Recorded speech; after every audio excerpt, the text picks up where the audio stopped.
하나님, 이 시간에 말씀을 전하는 사람이 사람에게 하는 것이 아니라 하나님 앞에서 주님의 음성을 전하는 시간 되게 하여 주시고, 말씀을 듣는 사람들이 사람의 말을 듣는 것이 아니라 사람의 말을 통해 주님의 음성을 들을 수 있는 시간 되게 하여 주옵소서. 주님, 저희 교회가 건강하고 굳건하게 세워지기 위해 하나님의 말씀 아래 바로 서는 것이 너무나 중요하겠사오니, 주님 아버지, 악한 대적이 이것을 싫어하는 줄로 믿습니다. 방해하지 않도록 인도하여 주시고, 오직 우리가 다시 한번 주의 말씀 안에서 참으로 살아계신 하나님을 만나며 주님과 교제하는 이 예배 시간 되게 하여 주옵소서. 감사드리며 예수 그리스도의 이름으로 기도합니다. 아멘. 오늘부터 저희가 3주 동안의 교회 사역 목표를 한 주간 나누려고 하는데, 오늘 첫 번째 시간이에요. 교회의 사역 목표. 첫 번째 시간은 뭐냐면 제목을 말씀에 사로잡혀 Engaged with the Word of God 이라는 제목으로 말씀 전하도록 하겠습니다. 제가 이 사도행전에 기록된 바울의 사역을 보면 볼수록 바울은요, 말씀의 사람이었다는 생각이 듭니다. 우리는 바울을 위대한 선교사, Great Missionary, 혹은 교회 개척자, Church Planter라고 부르지만요, 사도행전에 드러난 바울의 모습은 말씀의 사람입니다. Man of God's Word. Man of the Scriptures.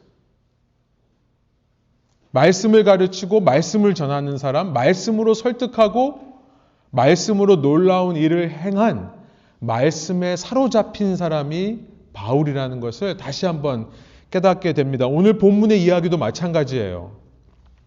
바울은 3차 전도 여행입니다. Third Missionary Journey. 3차 전도 여행 기간 동안에 2년 3개월에서 3년에 이르는 시간을 에베소에서 보냈습니다. 그 에베소에서 한 일이 무엇인가를 보니까 바울은 오직 말씀만을 가르쳤던 거예요. 우리 지난 시간 살펴봤습니다만 19장 9절에 보면 아예 두란노, 타이라너스라는 곳에서 자리를 잡고 가르치기를 시작합니다.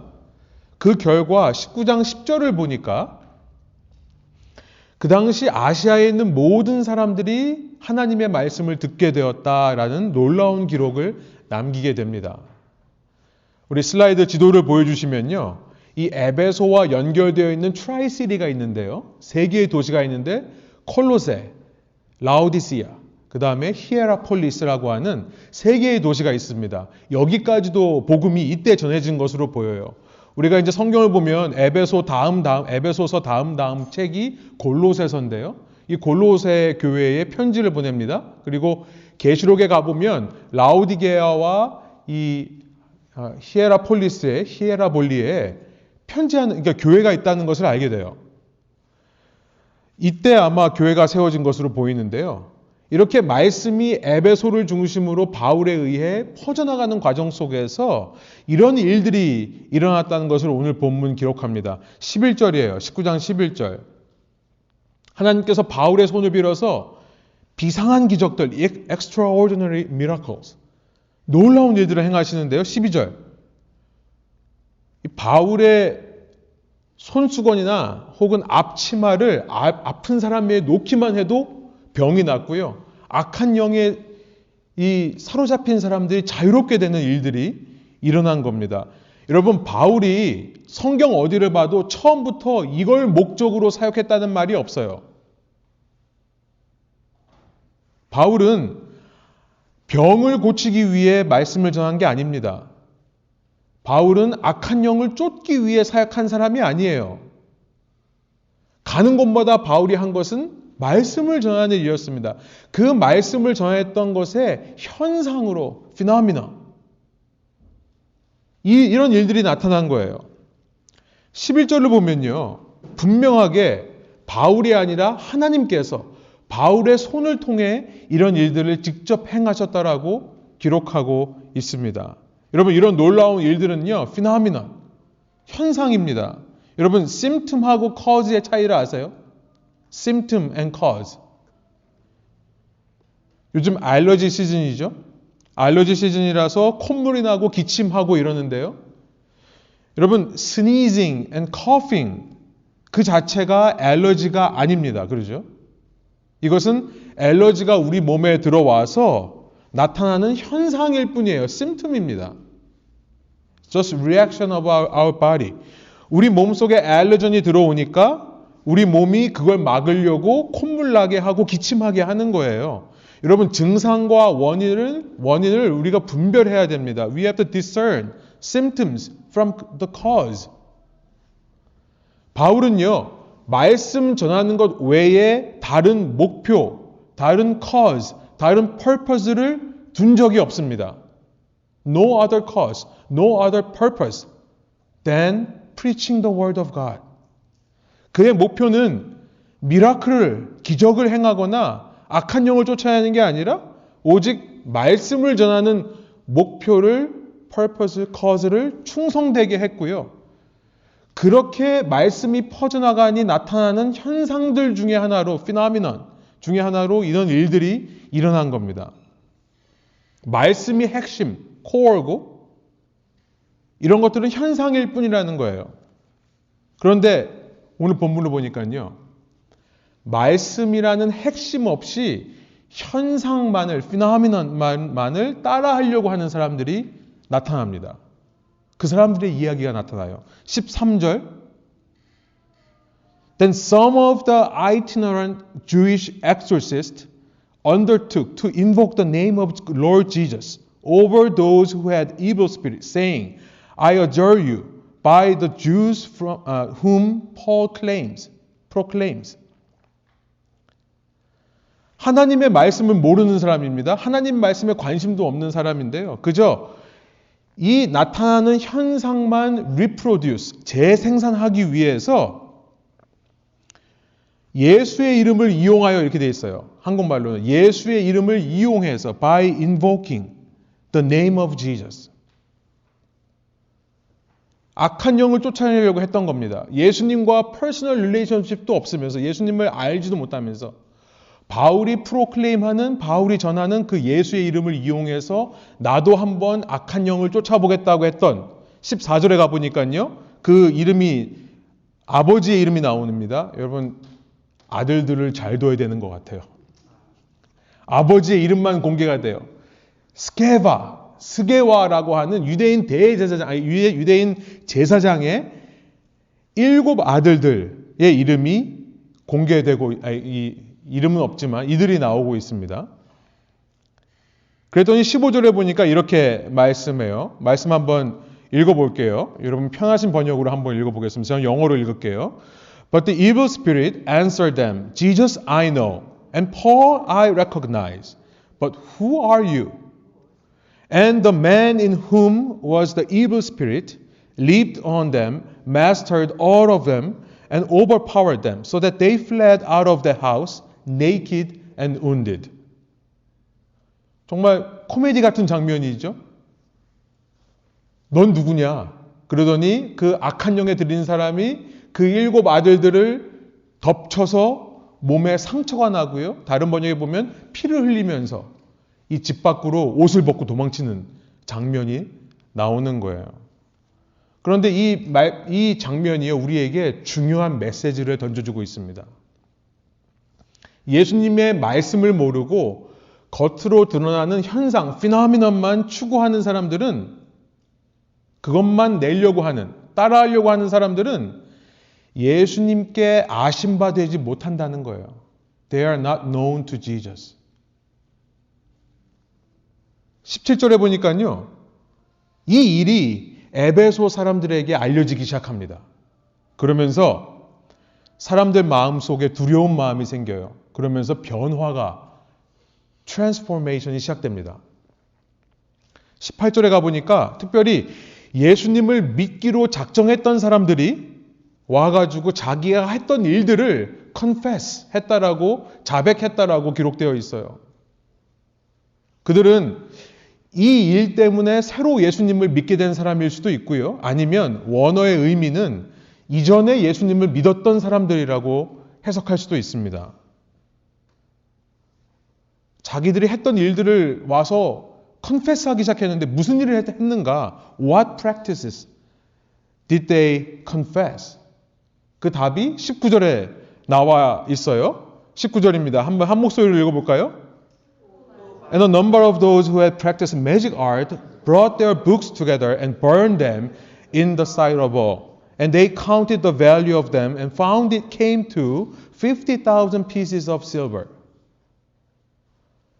여기 보니까요, 마술을 했던 겁니다. 이 사람들이요. 오늘날 매직이라고 하면 매직 아트 하면 우리는 매직 트릭을 생각하죠. 매직 트릭. 사람들 앞에서 사람들의 눈을 속이는 퍼포먼스입니다만 그 당시에는 고대 시대에는 ancient time에는요. 매직 아트라고 하는 것은 이런 거예요, 사실. All the practices that make life successful and convenient. 우리 삶에, 사람의 삶에 도움이 되는 모든 행위들을 가리켜서 마술이라고 했던 겁니다. 여러분, 오늘날 과학이 있죠? 우리 학교에서 과학 배우죠? 사이언스 배우죠? 원래 과학이 매직 아래에 있던 거 아세요? 원래 it was a part of the study magic. 원래 과학이요. 마술 아래에 있던 학문입니다. 여러분, 마술을 오늘날로 말하면 이런 것과 같아요. 놀라시는 분들이 있는데 한번 찾아보세요. 중세시대 때부터 마술로부터 과학이 빠져나오기 시작했어요. 마술은 오늘날로 말하면 이런 것과 비슷해요. 당시 매직이라는 것은 이런 거예요. Recipe for success. 우리 성공 레시피 이런 거 있죠, 오늘날. 이렇게 하면 성공한다. 이렇게 하면 투자해서 돈 벌 수 있다. 이런 거 있잖아요. Rich Dad, Poor Dad 이런 거. 물론 거기에는 다음 슬라이드를 보여주시면 미신이 섞여 있습니다. Superstition. 실제로 역사 기록을 보면 이 에베소의 마술책이 엄청 유명했다는 기록이 실제로 나와요. 이 에베소에서 유행했던 마술책에 나와 있는 마술 공식대로, 포뮬라대로 살면 잘 살 수 있다는 것이 유명하게 알려졌던 시대입니다. 미신이 들어가 있어요. 여러분, 오늘날 이렇게 과학이 발달한 이 세상에도요, 미신이 있습니다. superstition. 어떤 거 있죠? 많아요. 고층 건물을 지어도요, 스카이스크래퍼를 지어도 there is no 13th floor. 13층이 없어요. 이런 건물 많이 봅니다. 여러분, 지나가다가 펜이 떨어지면 주워야 돼요? 말아야 돼요? 주우면 안 된대요. bad luck이래요. 이 시대에도 그런 게 있어요. 여러분, 당시 에베소에 살던 사람들이 뭘 가지고 와서 confess, 회개했냐?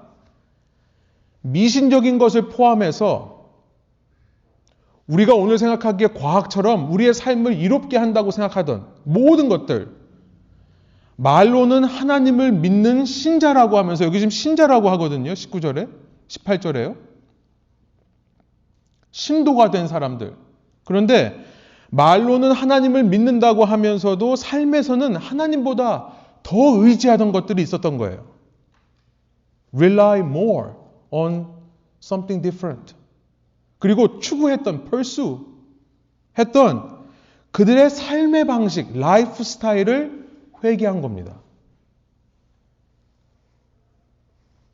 여러분, 그 19절에 보니까 다시 보여주시면 그 책들을 모아다가 태웠는데요. 그 마술 책들을 어떻게 하면 잘 사는가 이런 성공 비결들을 써놓은 책들을 모아가지고 태웠는데요. 그것이 은돈으로 5만이래요. 정확히 얼마인지는 모르겠습니다만 여기서 말하는 은돈이 그리스의 드라크마를 말하는 거라면 계산을 해보면요. 오늘날로 말하면 한 $6 million 정도 돼요. 그러면서 20절 이렇게 말씀합니다. 한번 다 같이 한 목소리를 읽어볼게요. So the word of the Lord continued to increase and prevail mightily. 주님의 말씀이 여러분 바울의 사역이가 아닙니다. 교회의 능력이가 아니에요. 주님의 말씀이 퍼져나가고 더 큰 힘을 얻게 되었다라고 기록하고 있는 겁니다. 바로 이것이 오늘 우리가 우리 교회의 사역 목표, ministry objective를 말하면서 말하고 싶은 첫 번째인 거예요. 가장 중요한 첫 번째. 예수님의 말씀이 능력 있게 퍼져나가는 것. Increase and prevail mightily. 먼저 우리 삶에 in our lives first. 그리고 이 교회에 in our church. 그리고 이 도시에 in our city. 말만 해도 신나네요. 여러분 제가 화요일마다 진행하는 제자 성경 공부에서 말씀드렸습니다만 J.I. 패커라는 이름의 J.I. 패커 이 20세기와 21세기의 최고의 신학자로 꼽히는 분이신데요. 그분이 살아계실 때 늘 하시던 말씀이 있습니다. 슬라이드를 보여주시면 이런 말씀을 늘 하셨어요. Christianity is never instinctive nor intuitive. 기독교는 결코 본성적이거나 직관적이지 않다. Christianity is never instinctive nor intuitive. 무슨 말만 하면 이 얘기를 하셨던 기억이 나는데요. 무슨 말입니까? 배워야 한다는 말이에요. 우리의 신앙은 본성적으로 깨달아 알아지는 게 아니라는 말을 하는 거예요. Not instinctive. 본성적으로 깨달을 수 있는 것이 아니다. It does not come to you naturally. 그 말을 하는 겁니다. Not instinctive. 직관적으로 딱 보면 이해되는 게 아니라는 거예요. 딱 보면 무슨 말인지 알아요, 친구들? 한국 사람도 딱 보면 안다잉 이런 얘기를 하는데 You can understand 딱 봐서 At your first sight. 한번 보고 알 수 있는 게 아니라는 것을 얘기를 하는 거예요. 배워야 된다는 것입니다. 여러분 만일 이 기독교라는 이 신앙과 이 성경이라는 책을 사람이 지어낸 거라면요. 우리는 그다지 공부하지 않아도 깨달을 수 있을 겁니다. 사람들은 본성적으로 알아듣게 만들어요, 종교를. 사람들이 만들었다면 직관적으로 무슨 말 하는지 알도록 만듭니다. 그런데 성경은 그렇지 않습니다.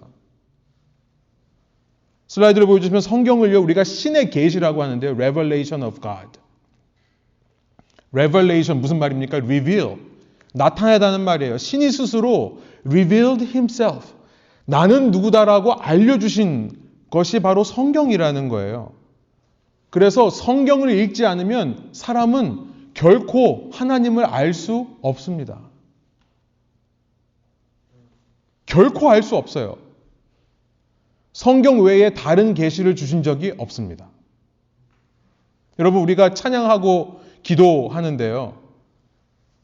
여러분 다른 종교에도 찬양이 있고 기도 있습니다. 아니 다른 종교는 기도 더 열심히 하고요. 찬양도 더 잘해요. 요즘 보니까. 한국에는요. 불교에서 요즘 유행하는 노래가 있다고 그래요. 부처 핸섬 들어보셨어요? 예, 푸처 핸즈업을 비슷하게 해가지고 부처 핸섬 이렇게 노래 들으면서 실제로 그렇게 찬양을 해요. 부처 핸섬. 부처 이런 거 있잖아요. 그만할게요. 예. 여러분 찬양으로 우리가 하나님 만난다고 하는데 아니요. 찬양은 우리로 하여금 하나님을 향해 마음을 열게 하는 도구일 뿐입니다. 그 자체가 계시가 아니에요. 찬양을 통해 하나님을 믿는 게 아닙니다. 하나님을 믿는 사람들이 찬양을 통해 하나님을 예배하는 거예요. 순서가 바뀐 겁니다. 찬양을 통해 하나님을 믿게 되는 게 아니에요. 하나님을 믿는 사람들이 찬양을 통해 하나님의 임재를 회복하는 겁니다. Recover the presence of God. 하나님을 믿는 사람들이 그럼 믿음은 어디서 옵니까? 믿음은 성경에서 오는 거예요. 기도를 통해 하나님 만난다. 옛날 어르신들은요, 한국 어르신들은 물 떠다 놓고 그릇에 물 떠다 놓고 비나이다 비나이다 이렇게 기도를 했어요. 새벽에 일어나서. 아무리 비나이다 비나이다 해도 하나님 만날 수 없습니다. 기도로 하나님 만나는 게 아니에요. 계시를 통해 하나님을 알게 된 사람들이 기도로 하나님께 내 삶을 아뢰드리는 거고 하나님의 음성을 듣고 대화하는 겁니다. 다시 말하면 어떻게 믿습니까? 성경을 통해서. 우리 이슬람에서 가끔 꿈을 꿔가지고 예수님 만난 사람, 그래서 교회에 오는 사람들이 있다고 그래요. 실제로 지금 이 시대에도요. 그런데 꿈에서 아무리 예수님 만난다고 예수님 믿게 되는 겁니까? 아니에요. 그 꿈은 그 사람으로 하여금 예수님에 대한 마음을 열게 하는 도구예요. 그래서 그 꿈에서 예수님을 보고 교회를 찾아와요. 내가 꿈에 예수님을 만난 것 같은데 그 예수님이 맞는지 크리스천들을 통해 성경을 배우고 그 성경 속에서 예수님을 만나게 되는 겁니다. 아무리 찬양 많이 하고 아무리 기도 많이 하고 아무리 꿈을 많이 꿔도 성경을 읽지 않으면, 성경을 들여다보지 않으면, 말씀에 사로잡히지 않으면 예수님을 알 수 없는 겁니다. 그럼 어떤 거예요? 그 나머지 사람들은 전부 본성적으로 신앙생활을 하는 거예요. 전부 직관적으로 신앙생활을 하는 거예요. 그래서 기독교 역사를 보면 from the beginning of the church history, 기독교 역사 처음부터 성경 공부가 있었습니다. 우리 church fathers, 교부들의 기록을 보면요, 기독교 초기부터 베드로를 비롯한 12사도들의 가르침을 적어놓은 게 있어요. 디다케라고 하는 문서인데요. 오늘날로 말하면 성경 공부 교재입니다. 이게 거의 성경이 될 뻔했어요. 우리가 성경이 67권 될 뻔했어요, 사실. 이것도 포함시키려고 그랬거든요. 기독교 처음부터 가르친 겁니다. 이 12사도들이 가르친 거예요. 그리고 12사도들의 가르침을 후대 교부들이 모아서 책으로, 문서로 만든 겁니다. 오늘날 그런데 문제는 뭐냐면 가만히 보면 교회 안에 나는 예수님 믿어요, 나는 스스로 크리스천이에요 말하지만 배우지 않는 사람들이 있다는 거예요.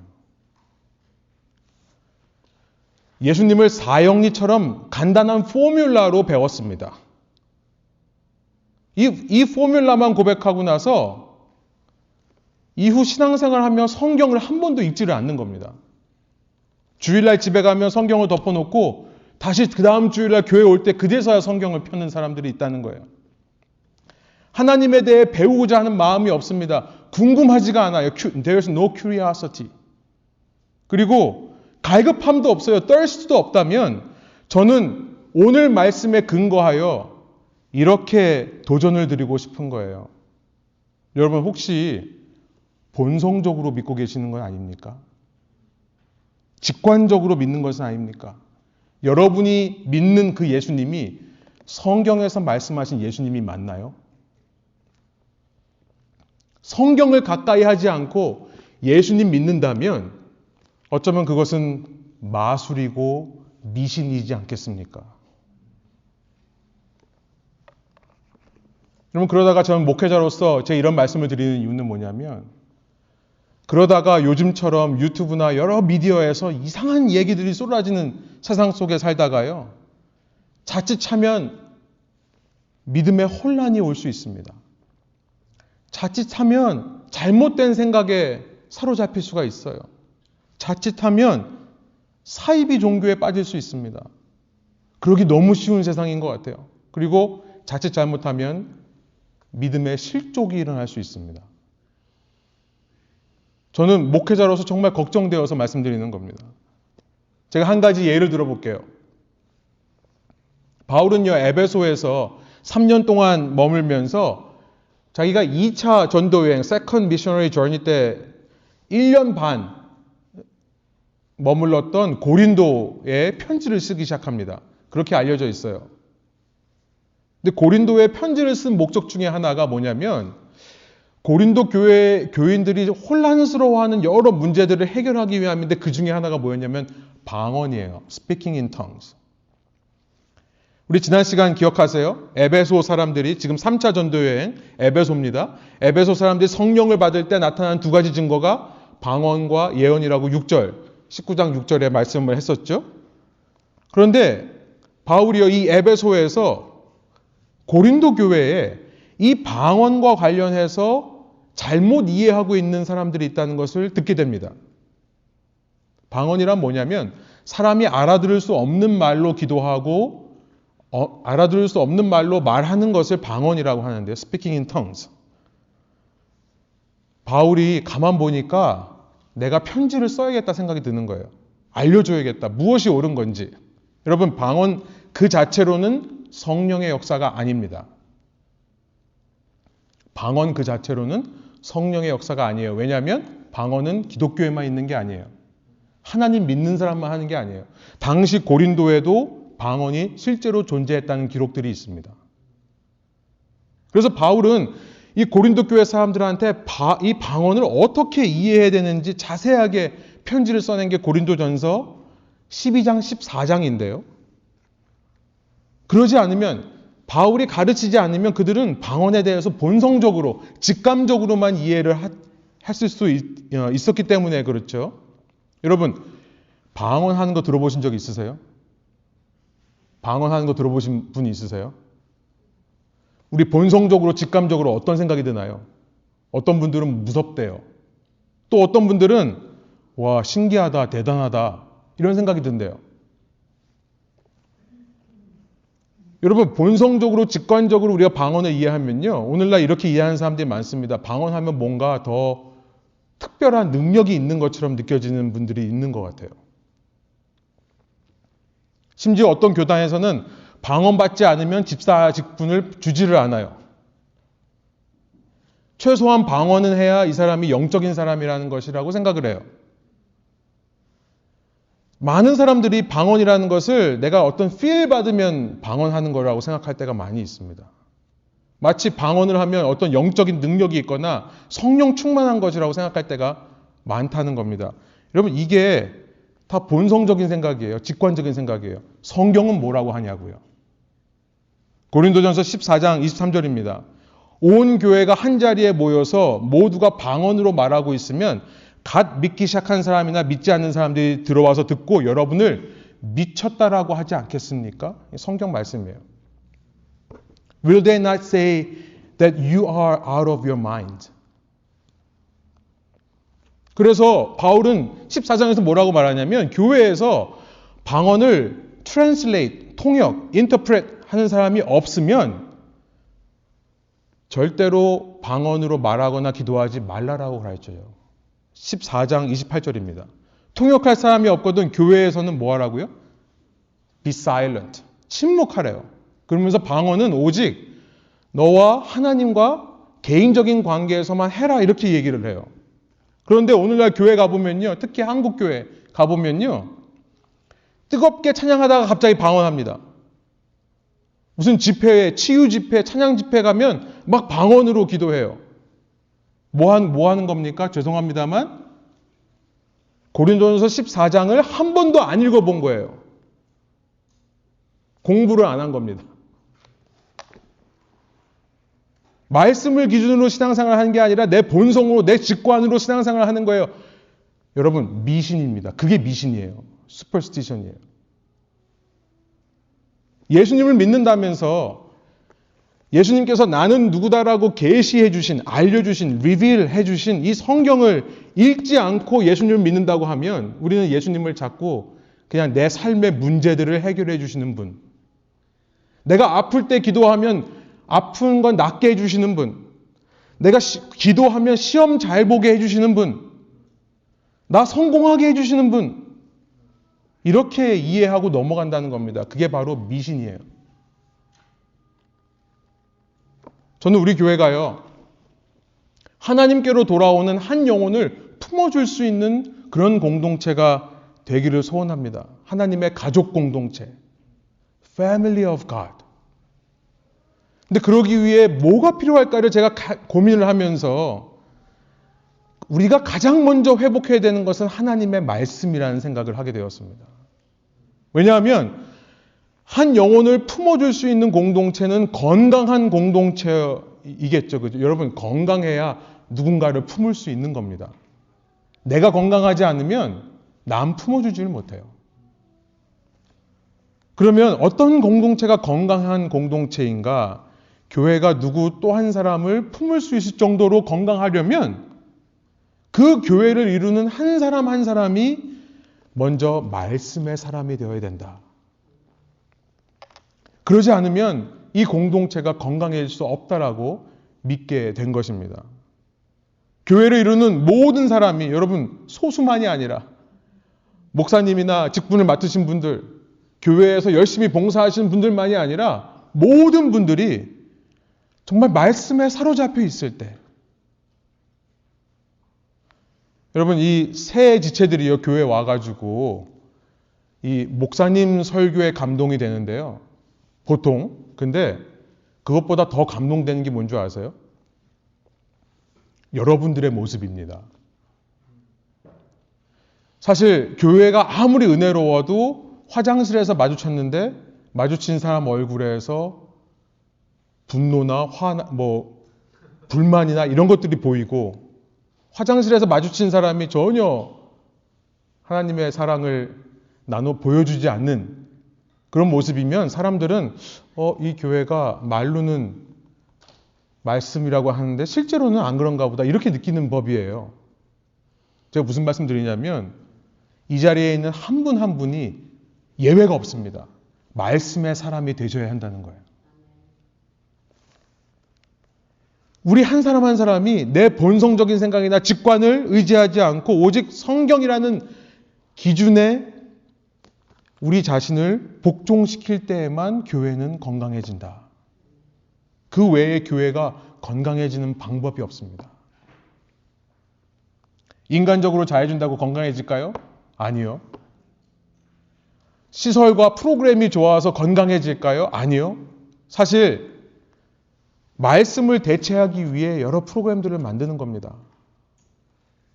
교회가 건강한 것은 말씀이 살아있을 때 목회자만이 아니라 화장실에서 만나건 어디서 만나건 밖에서 차 한 잔을 마시건 밥을 같이 먹건 소그룹으로 모이건 말 한마디에서 이 사람들은 내가 생각하는 것과는 다른 무게가 있네. 하나님의 말씀이 드러날 때 그때 저는 교회가 건강해진다라고 믿어요. 여러분 하나님의 말씀이 살아있을 때에만 우리 교회는 서로 싸우지 않을 수 있습니다. 제가 지금까지 목회하면서 절실하게 느끼는 거예요. 많은 사람들이 왜 서로 싸웁니까? 결국은 내가 기준이 되기 때문에 그래요. 말씀이 기준이 아니라. 말씀이 기준이 되면요. 신기한 일이 벌어져요. 다른 사람의 다름이 틀림이 아니라 다양성으로 보여요.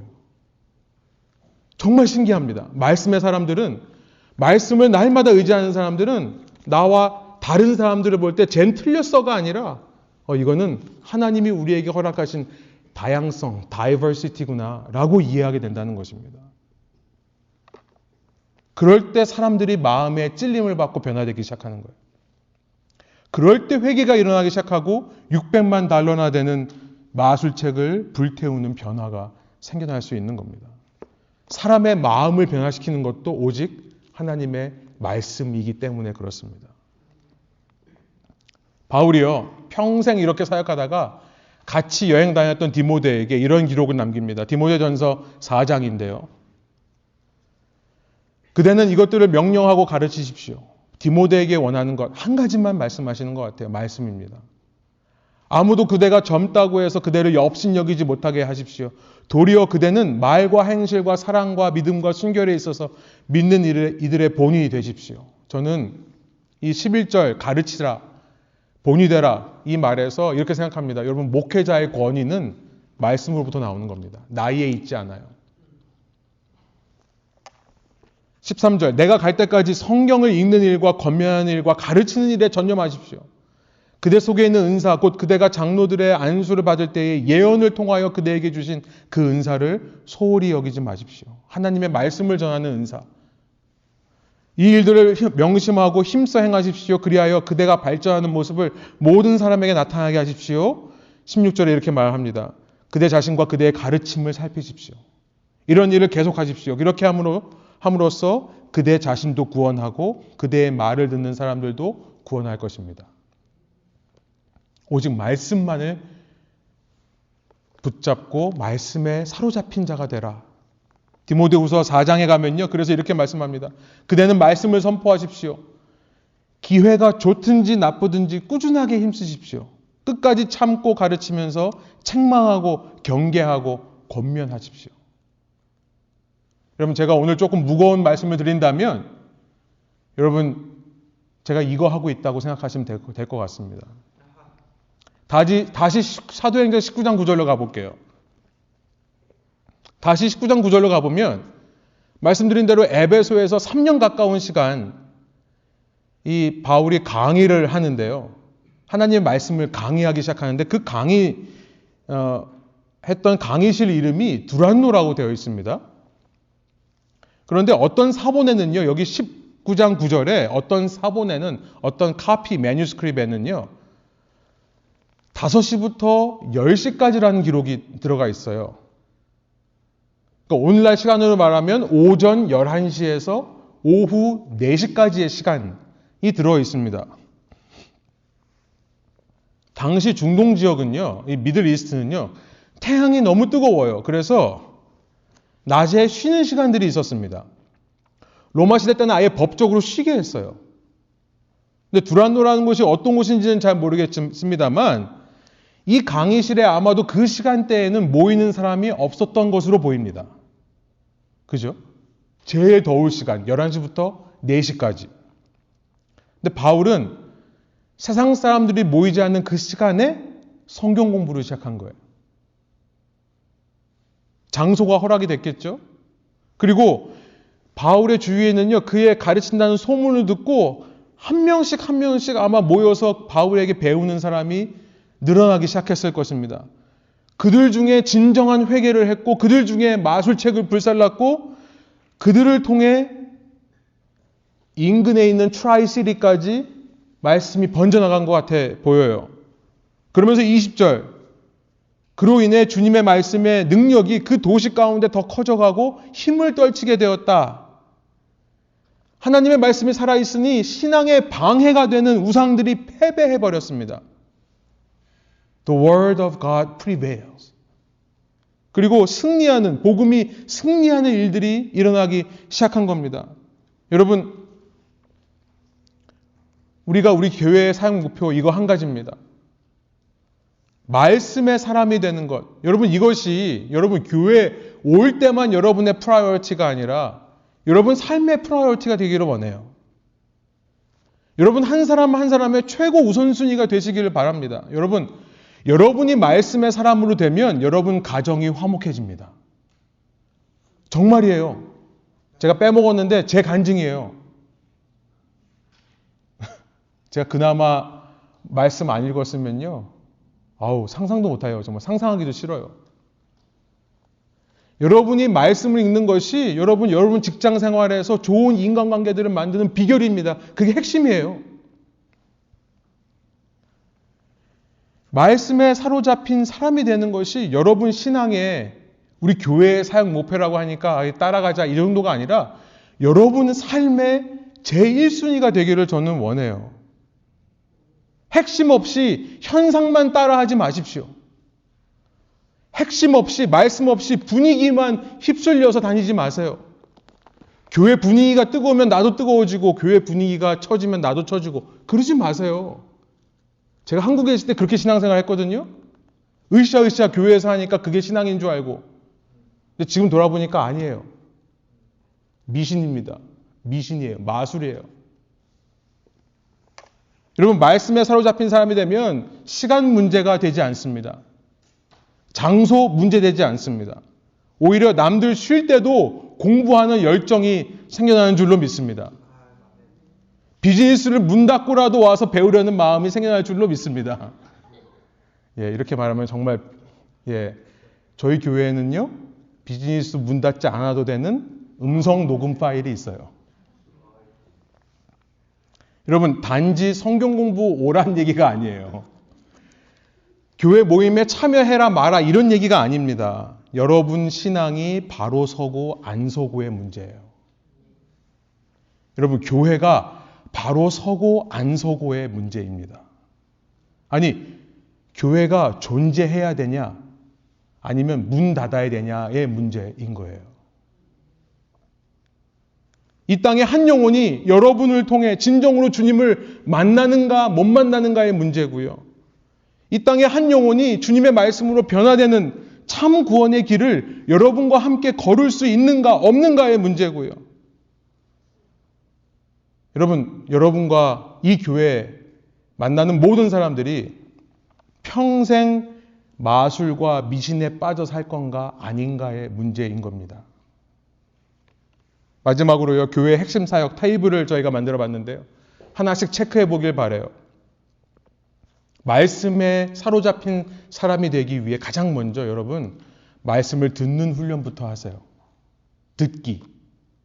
우리가 지금 노트 드리는 이유가 듣는 훈련입니다. 계속 써보세요. 쓰면 더 잘 들려요. 여러분, 성경 공부 녹음 파일들을 들어보세요. 제가 공개 안 하려고 하다가 모든 분께 공개하겠습니다. 들으시는 분들은 저한테 알려주셔야 제가 누가 들으시는지 압니다. 여러분, 이 듣는 훈련들을 한번 해보세요. 그리고 두 번째는요, 말씀을 이해하는 훈련입니다. 성경 공부의 기회가 있다면 빠지지 마세요. 그냥 지나치지 마시고 꼭 참석하십시오. 그리고 제가 매일같이 보내드리는 묵상, 여러분 사실 좀 힘드시죠? 다 읽기 힘드시죠? 좋아하시는 분들도 있지만 아마 목사님 열심히 하시네, 그리고 넘겨보이시는 분들도 많을 거예요, 아마. 예, 그래, 목사님 참 수고하신다. 근데요, 꼭 시간을 내서 읽어보세요. 저는요, 제가 보내는 이 묵상은요, 그냥 그 자체로 성경 공부라고 생각합니다. 여러분, 이것만 하셔도 따로 성경 공부 안 하셔도 돼요. 이렇게 성경 공부처럼 묵상 보내는 목사 많지 않아요, 여러분. 농담입니다만. 여러분, 그리고 무엇보다 성경을 꾸준하게 읽으십시오. 꾸준하게 읽으세요. 읽다 보면 이해가 돼요. 성경은요, 처음부터 이해돼서 읽는 책이 아닙니다. 우선 읽으세요, 무조건. 읽다 보면 말씀이 말씀을 해석해줘요. 마지막으로 나누십시오. 말씀을 나눠보세요. 우리 순모임 왜 모입니까? 말씀 나누기 위해 모이는 겁니다. 이제 우리가 그걸 확실하게 하기를 원해요. 여러분, 모여서요, 그냥 한 주간 살아온 이야기, 나 한 주간 동안 힘들었어요, 나 이런 기도 제목이 있어요, 이런 얘기만 하지 마시고요. 그런 얘기는 먼저 짧게 감사 기도 제목으로 나누시고, 감사 기도 제목들을 하나씩 나누는 시간으로 빨리 지나가시고요. 캐치업하는 시간은. 그 다음에는요, 말씀을 중심으로 나누세요. 말씀을 중심으로 나누다 보면 말씀을 기준으로 내 삶이 나누어집니다, 자연스럽게. 순모임에 적극적으로 참여하시길 바라요. 그냥 교회만 왔다 갔다 하지 마세요. 정말 교회만 왔다 갔다 하면 안 됩니다. 여러분, 나누셔야 여러분 것이 됩니다. 그리고 더 나아가서요, 여러분 말씀을 한번 암송해 보시면 어떨까요? 저는 이 암송이 되게 중요한 것 같아요. 왜냐하면 언제든지 내가 말씀을 나누려면 내 머릿속에 말씀이 있어야 돼요. 그래서 여러분, 한번 훈련해 보세요. 주위 사람들과 말씀 나누는 훈련.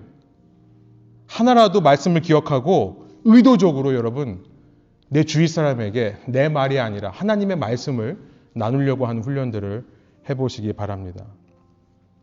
함께 기도하고 우리 성찬 참여하겠는데요.